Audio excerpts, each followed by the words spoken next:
નમસ્કાર મિત્રો આપની સાથે હું છું પિનલગીરી ગોસ્વામી।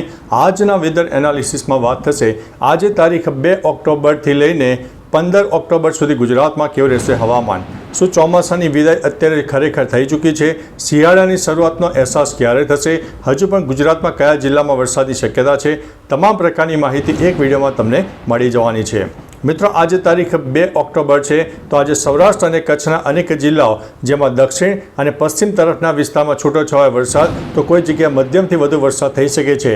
આગામી 24 થી 48 કલાક આ જે સિસ્ટમ છે એ કચ્છ અને સૌરાષ્ટ્રને સામાન્ય અસર કરશે, જેના લીધે થઈને 2 દિવસ કચ્છ અને સૌરાષ્ટ્રમાં વરસાદની શક્યતા રહેલી છે।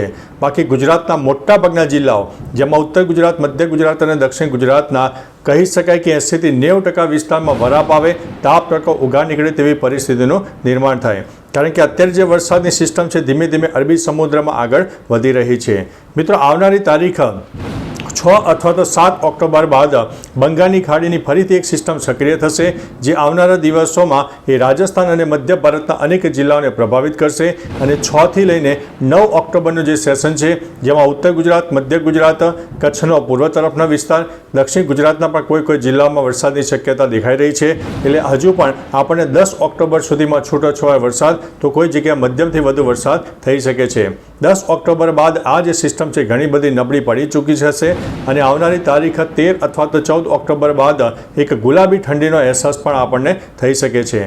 ત્યારબાદ મિત્રો તારીખ 14 અથવા તો 15 ઓક્ટોબર બાદ બંગાળની ખાડીની એક સામાન્ય વરસાદની સિસ્ટમ સક્રિય થશે। શું તે આગળ વધતા મધ્ય ભારતમાં આવશે એ તમામ પ્રકારની માહિતી આપતા રહીશું, પરંતુ અમારા અંદાજ મુજબ આ કોઈ મોટી સિસ્ટમ નહીં હોય। જે સિસ્ટમનું જે બોન્ડિંગ છે એ 15 થી 20% હશે અને જો તે વધારે મજબૂત થશે તો તમને તમામ પ્રકારની માહિતી આપી દઈશું। બીજી તરફ મિત્રો અત્યારે ગુજરાતમાં અરબી સમુદ્ર સહિત અનેક વિસ્તારોમાંથી ભેજવાળા પવનો પણ જોવા મળી રહ્યા છે, એટલે બપોર દરમિયાન સામાન્ય બફારાનો અહેસાસ થશે, પરંતુ 2-3 દિવસ બાદ એક ધીમે ધીમે ઠંડીનો અહેસાસ થઈ જશે। કોઈ વિસ્તારમાં સામાન્ય ઝાકળ વર્ષા પણ થાય તેવી શક્યતા છે। એટલે ટૂંકુને ટચ મિત્રો ચોમાસાની વિદાયનો સમયગાળો ચાલી રહ્યો છે અને શિયાળાની શરૂઆત હવે થવાની છે।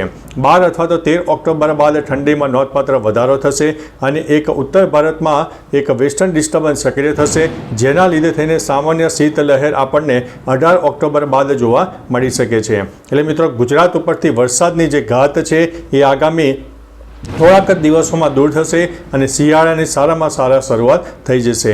બાકી મિત્રો તમારા વિસ્તારમાં તાપ તડકો ઉઘાડ નીકળ્યો કે નહીં, તમામ પ્રકારની માહિતી કમેન્ટમાં આપજો, જેથી અન્ય મિત્રો પણ જાણી શકે। તો ચાલો મિત્રો ફરીથી દેશ અને દુનિયાના તાજા સમાચાર અને હવામાનની લેટેસ્ટ માહિતી લઈને મળતા રહીશું। ત્યાં સુધી અમને રજા આપશો। નમસ્તે।